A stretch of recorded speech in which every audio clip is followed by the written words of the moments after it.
Hello friends, હું છું તુલસી સોલંકી. ફરીવાર આપનું હાર્દિક સ્વાગત છે. આપણે ભારતીય સંસ્કૃતિ અને સમુદાય વિશે માહિતી મેળવતા હતા, એટલે કે એ યુનિટની અંદર આપણે ભણતા હતા. તો તેમાં આપણે સંસ્કૃતિ વિશે ખ્યાલ મેળવ્યો. હવે સમુદાય છે એમાં ધાર્મિક સમુદાય, જે વિવિધ પ્રકારના સમુદાયો છે આપણા જે શિક્ષણને લગતા, તો એમાં ધાર્મિક સમુદાય વિશે આપણે માહિતી મેળવી હતી. હવે બીજા નંબરનું જે છે એ ગ્રામીણ સમુદાય, કે સૌથી મોટું જે છે તે. તો ગ્રામીણ સમુદાયની અંદર આપણે આજે માહિતી વધારે ડિટેલ જાણવાની છે. તો આપણે મુખ્ય પ્રશ્ન એક 5 માર્કનો બને છે કે ગ્રામીણ સમુદાયનો અર્થ સમજાવી તેના લક્ષણોની ચર્ચા કરો. આવી રીતે આપણને બોર્ડની અંદર પ્રશ્ન પૂછાય છે. તો એ પ્રશ્ન જ્યારે આપણે એનો ઉત્તર આપીએ, તો એ ઉત્તરની અંદર પહેલાં પ્રસ્તાવના પછી ગ્રામ્ય સમુદાયની વ્યાખ્યા. એમાં MN શ્રીનિવાસ છે, પછી SB દુબે છે, DN મજબૂદાર છે. આ 3ની વ્યાખ્યા આપણને આપેલી છે ગ્રામ્ય સમુદાયની. તો એ 3માંથી કોઈ પણ એક અથવા તો 2 વ્યાખ્યા ફરજિયાત લખવાની છે. પછી એના લક્ષણો 9 લક્ષણો છે, એ 9 લક્ષણોની અંદર 2 મુદ્દા આવશે. 2 મુદ્દા ફરજિયાત લખવાના રહેશે, એટલે કે 9 દુને 18 મુદ્દા થશે. તો આપણને પૂરા 5 માર્ક મળવાની સંભાવના રહેશે, એટલે કે પૂરેપૂરા માર્ક આપણને મળી શકે એટલા માટે. તો હવે આપણે જોઈએ કે ગ્રામીણ સમુદાય એટલે શું અને ગ્રામીણ સમુદાયના લક્ષણો. તો ગ્રામ્ય સમુદાયની અંદર આપણે જોઈએ તો ગામડું એ પ્રકૃતિની નિકટ વસવાટ કરતા, મોટે ભાગે ખેતી અને ખેતી સાથે સંબંધિત વ્યવસાય કરતા અને વિશિષ્ટ જીવનશૈલી ધરાવતા લોકોનો બનેલો નાનો પ્રાથમિક સમુદાય છે. ગામડું, આપણે એમાંથી એકાદો પોઈન્ટ યાદ રાખવાનો છે. ગામડું એ કુદરતની નજીકમાં નિકટ વસવાટ કરતો એક સમુદાય છે, કે અથવા તો ખેતી સાથે સંકળાયેલો, અથવા તો ખેતી સાથે જે વ્યવસાય સંકળાયેલો છે એ વ્યવસાયની અંદર જોડાયેલા લોકોનો એક સમૂહ એટલે પ્રાથમિક સમુદાય. આ પ્રસ્તાવનાની અંદર સામાન્ય આવું આપણે લખવાનું, જેમાં મોટા ભાગે એક વિધતા અને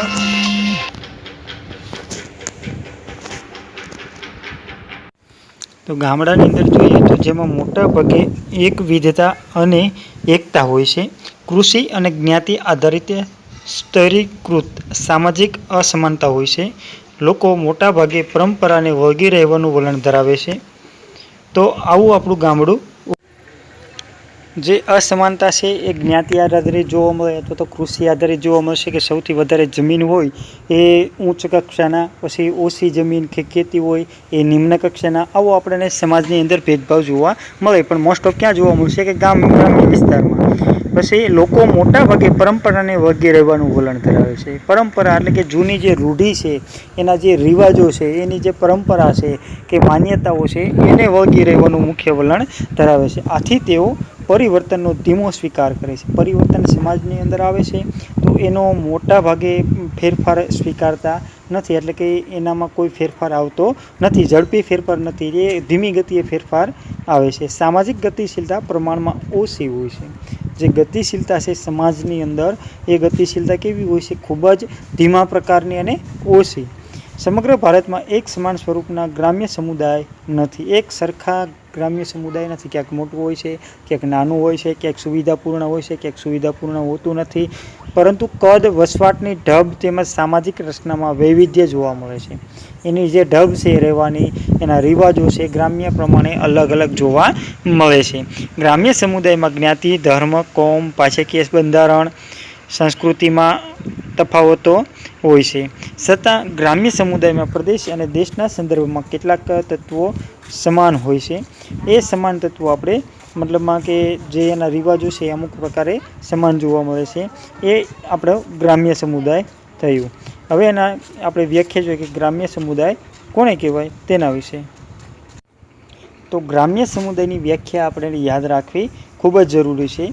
તો એની અંદર મુખ્યત્વે 2 ફરજિયાત યાદ રાખવાની છે. એક ઇનકેસ ભૂલાઈ ગઈ તો બીજી આપણે લખી શકીએ એ માટે. તો ગ્રામ્ય સમુદાયની વ્યાખ્યા જોઈએ તો જુદા જુદા સમાજશાસ્ત્રીઓએ ગ્રામ્ય સમુદાયની વ્યાખ્યા નીચે મુજબ દર્શાવી છે. એમાં જોઈએ કે MN શ્રીનિવાસ, કે જે આપણા ભારતીય સમાજશાસ્ત્રી છે, તેમણે એવું કીધું છે કે ગામડું એક પરસ્પરાવલંબી એકમ છે. મહદઅંશે આત્મનિર્ભર છે. કોઈના પર બીજા ઉપર આધાર રાખતા નથી, પોતાના પર આત્મનિર્ભર છે. પરસ્પરાવલંબી એટલે કે એકબીજા ઉપર આધાર રાખે છે, પણ એ આત્મનિર્ભર છે. પોતાનું જે કંઈ કામકાજ છે પોતે જાતે કરી શકે છે. ગામને પોતાની ગ્રામ્ય સમિતિ છે. ગામડાની અંદર દરેક જ્ઞાતિ પોતાનું આગવું જીવન જીવે છે. ગામડું એ જ્ઞાતિ જેવા ભિન્ન ભિન્ન આડા સ્તરનો બનેલો ઊભો એકમ છે. વ્યાખ્યા ખાસ યાદ રાખજો. ગામડું એક પરસ્પરાવલંબી એકમ છે, મહદઅન છે, આત્મનિર્ભર છે. ગામને પોતાની ગ્રામ્ય સમિતિ છે. ગામડાની અંદર દરેક જ્ઞાતિ પોતાનું આગવું જીવન જીવે છે. ગામડું એક જ્ઞાતિ જેવા ભિન્ન ભિન્ન આડા સ્તરોનો બનેલો ઊભો એકમ છે. આ વ્યાખ્યા ખાસ આપણે યાદ રાખવાની છે. તો આપણે જોઈએ શ્રી એમ.એન. શ્રીનિવાસ.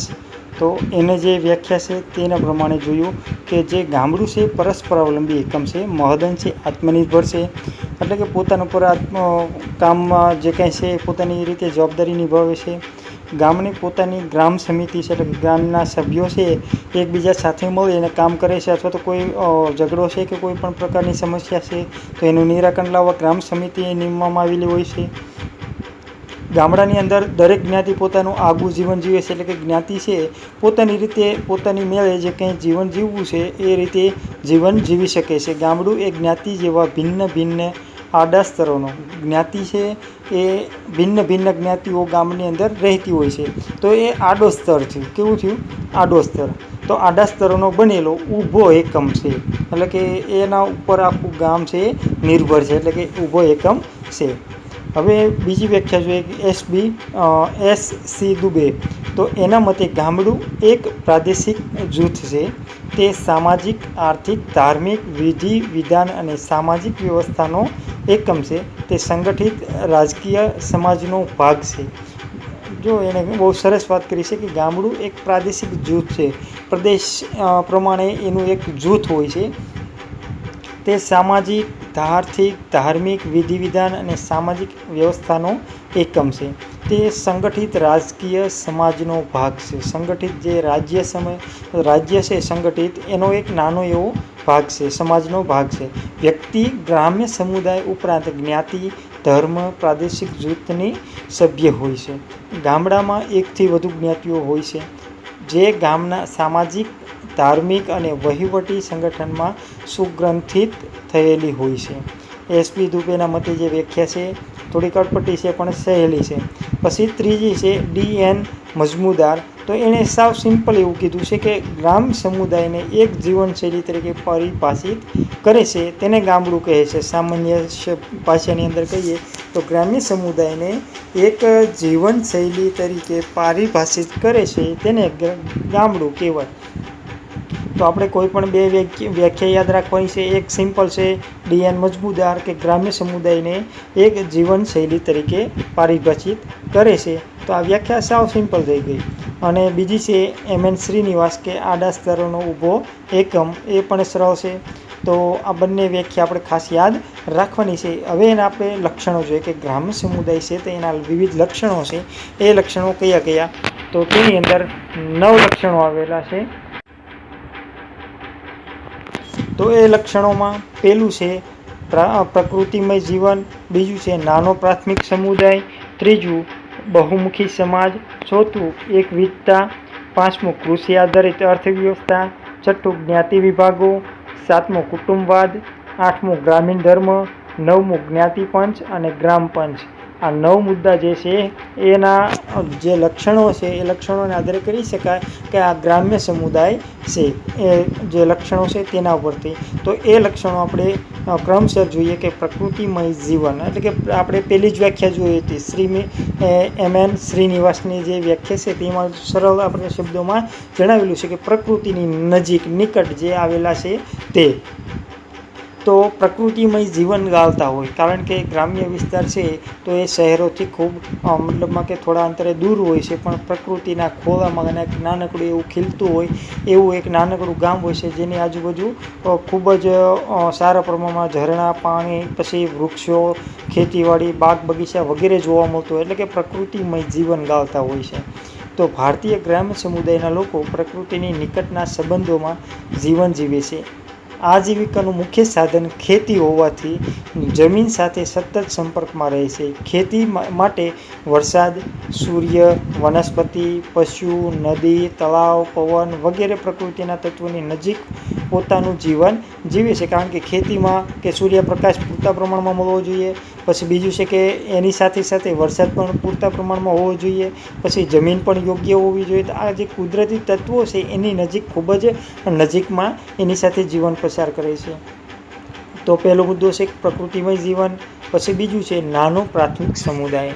પ્રથમ જે સમુદાય કહેવાય છે તે નાનો પ્રાથમિક સમુદાય. ભારતના મોટા ભાગના ગામડા નાના કદના છે. તેને લીધે દરેક ગ્રામજનો એકબીજાથી પરિચિત હોય છે. મતલબમાં કે આ છેડેથી ઓલા છેડે જે વ્યક્તિ રહેતી હોય તો દરેક વ્યક્તિ છે એકબીજાને ઓળખતી હોય છે, તો પરિચિત મતલબમાં હોય છે. તેથી તેમની વચ્ચે સામાજિક નિકટતા હોય છે. તે પ્રસંગોપાત ગ્રામ એકતા સ્વરૂપે વ્યક્ત થાય છે. પ્રસંગ હોય ત્યારે આખા ગામને જે ભેગું થાય છે અથવા તો એકબીજાને બોલાવે છે, તો એ ગામનું એકતાનું સ્વરૂપ ત્યાં જોવા મળે છે. એટલે કે નાનો એવો પ્રાથમિક સમુદાય છે, તો એકબીજાથી બધા પરિચિત હોય છે.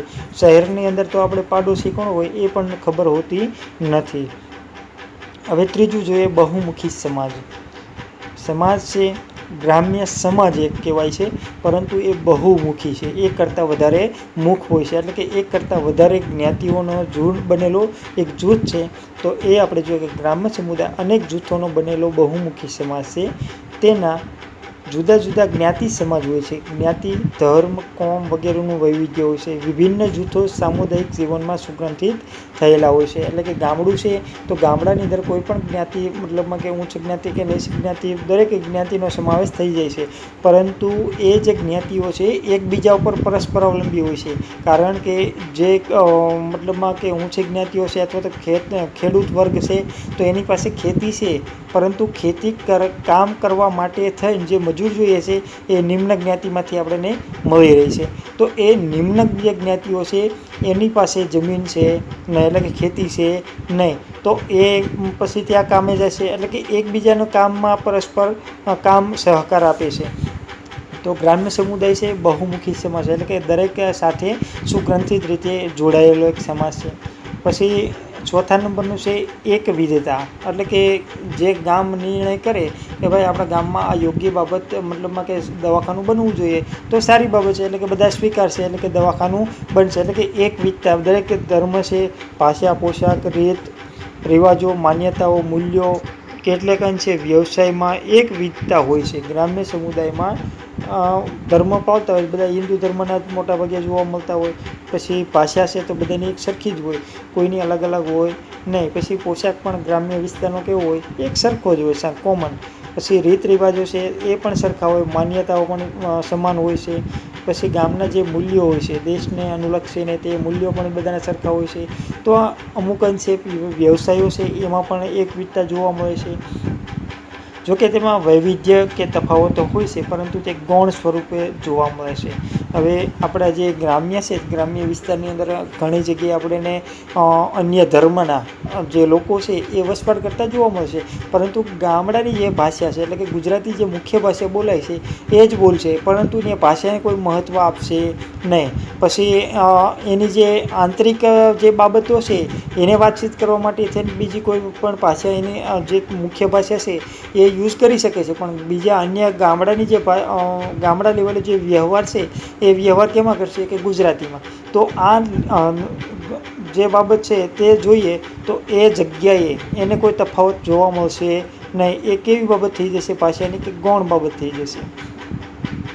એક વિધેયતા ગામની એકતામાં ફાળો આપે છે. એટલે કે એક વિધેયતા છે એ ગામની અંદર મુખ્ય એ મજબૂત એકતાનું સ્વરૂપ દાખલ કરે છે. હવે 5મા નંબરનો છે કૃષિ આધારિત અર્થવ્યવસ્થા. કૃષિ એટલે કે ખેતી ઉપર ગ્રામ્ય વિસ્તાર છે એ નિર્ભર હોય છે. હવે ગ્રામ્ય વિસ્તાર છે એ કૃષિ પર આધારિત એની જે વ્યવસ્થા છે, આર્થિકપણું જે છે, આર્થિક અર્થવ્યવસ્થા એની જે છે એ કેના ઉપર નિર્ભર છે કે ખેતી ઉપર. તો એનો જે વ્યવસાય છે એ પણ કેવા પ્રકારનો છે કે પ્રાથમિક પ્રકારનો, મતલબ પ્રાથમિક ક્ષેત્રે એની જે આર્થિક ઉપાર્જનની જે સ્થિતિ છે ક્યાંથી મેળવશે કે પ્રાથમિક ક્ષેત્રમાંથી અથવા તો દ્વિતીય ક્ષેત્રમાંથી. એનાથી વધારે કોઈ આગળ હશે નહીં. તો જ્ઞાતિ આધારિત અર્થવ્યવસ્થામાં જોઈએ કે ગ્રામ્ય સમુદાયની અર્થવ્યવસ્થા ખેતી આધારિત જોવા મળે છે. ખેતી એટલે પ્રકૃતિ પાસેથી પ્રત્યક્ષ આજીવિકા મેળવવી.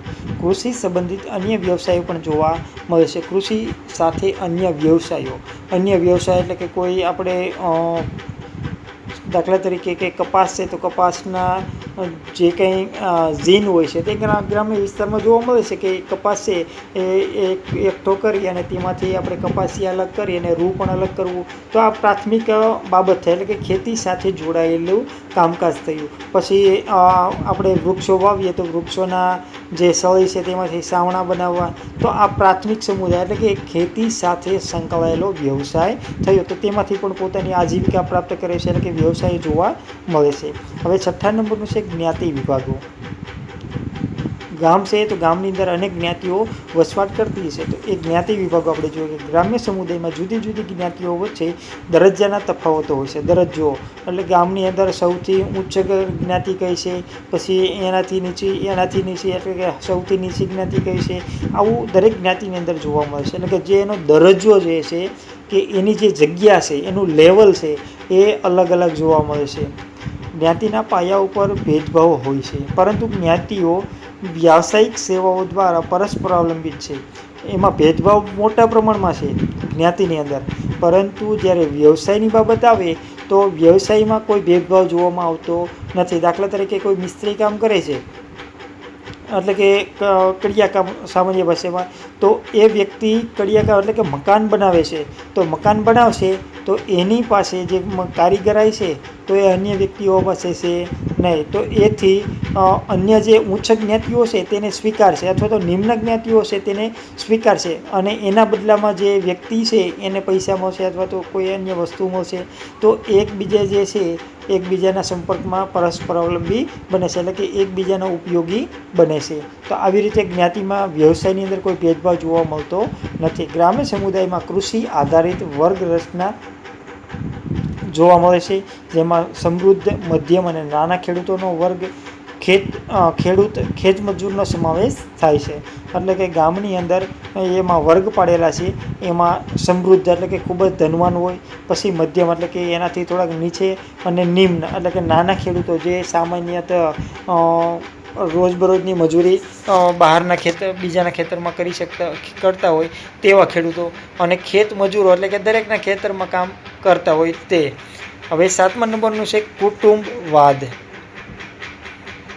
તો ગ્રામ્ય સમુદાય સંયુક્ત કુટુંબની લાક્ષણિકતા ધરાવે. સંયુક્ત કુટુંબ, જો મોટાભાગે ગામની અંદર કઈ કુટુંબ જોવા મળશે, કઈ પ્રથા જોવા મળશે? સંયુક્ત કુટુંબ એટલે કે જે એના મુખ્ય વ્યક્તિ છે કુટુંબની અંદર, વડીલ એટલે કે એના માતા પિતા છે, એના જે સંતાન હોય છે 2 દીકરા કે 3 દીકરા, તો બધા એક સાથે રહેતા હોય. પરણીને પછી તરત અલગ થઈ જવું તો એ ગ્રામ્ય વ્યવસ્થાની અંદર જોવા મળતું નથી. એટલે કે સંયુક્ત કુટુંબ જોવા મળે છે કે એના સંતાનો છે તો એ 3 સંતાનો છે, 3ના મેરેજ થાય પછી એના જે સંતાનો થાય છે એ પણ એની સાથે રહેતા હોય છે. એટલે કે લાંબા ગાળા સુધી બધાય ભેગા રહેતા હોય છે, એટલે કે એક જ વ્યવસ્થામાં જોડાયેલા હોય છે. એટલે કે ગ્રામ્ય સમુદાય કેવું છે?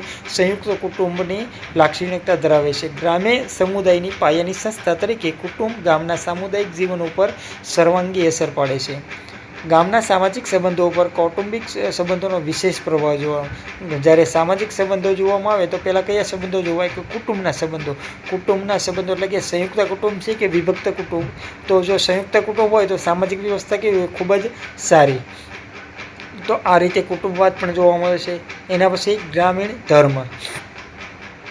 જેમ આપણે અન્ય ધર્મો પાળીએ છીએ કે હિન્દુ, મુસ્લિમ, શીખ, ઈસાઈ, પારસી, તો એની જેમ ગ્રામીણ ધર્મ છે તો એમાં પણ કંઈક જોવા મળશે કે ગ્રામીણ સમુદાયનો ધર્મ પ્રકૃતિ પ્રધાન હોય છે. એટલે કે પ્રકૃતિને મુખ્ય કેન્દ્ર સ્થાને રાખે છે. ગામડાની અંદર સૂર્ય, પાણી, જમીન, પશુ જેવા પ્રકૃતિના તત્વો સાથે સંબંધિત છે. કુદરતી આફતોને લીધે તેઓ નસીબવાદી વલણ ધરાવતા હોય છે. નસીબવાદી એટલે કે દાખલા તરીકે કોઈ અહીંયા ચેકડેમ બાંધેલો છે અને અચાનક પૂર આવે છે અને તૂટી જાય છે, તો એ તૂટવાનું કારણ એનું નસીબ છે. મતલબમાં કે આપણા નસીબ છે કે ભાઈ આપણે બચી ગયા છીએ કે આપણે આમ થયું છે. તો આ મતલબમાં નસીબવાદી વલણ ધરાવતા હોય છે. પ્રકૃતિના વિવિધ તત્વોની પૂજા અર્ચના આરાધના કરતા હોય છે, એટલે કે સૂર્યની પણ પૂજા કરવામાં આવે છે. પાણી એટલે કે જે નદીનો આપણે મોટી મોટી નદીઓ છે તો તેને પણ માતા તરીકે પૂજીએ છીએ.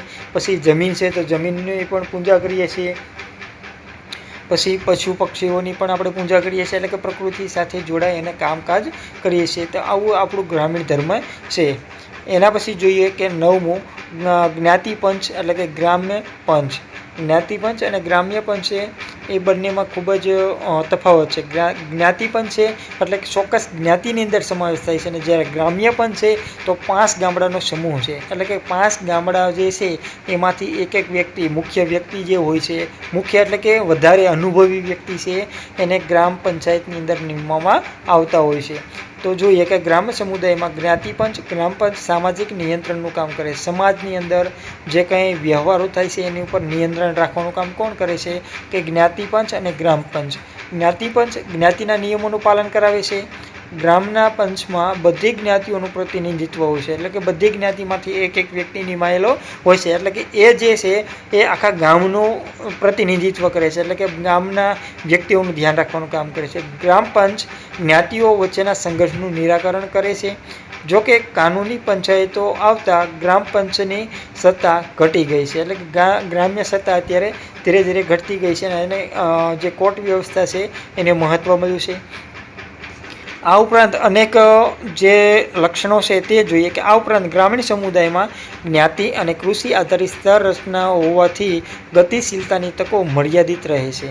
જોકે તે ખુલ્લા વ્યવસાયો છે જે સ્વીકારીને પોતાનો દરજ્જો બદલાવી શકાય છે.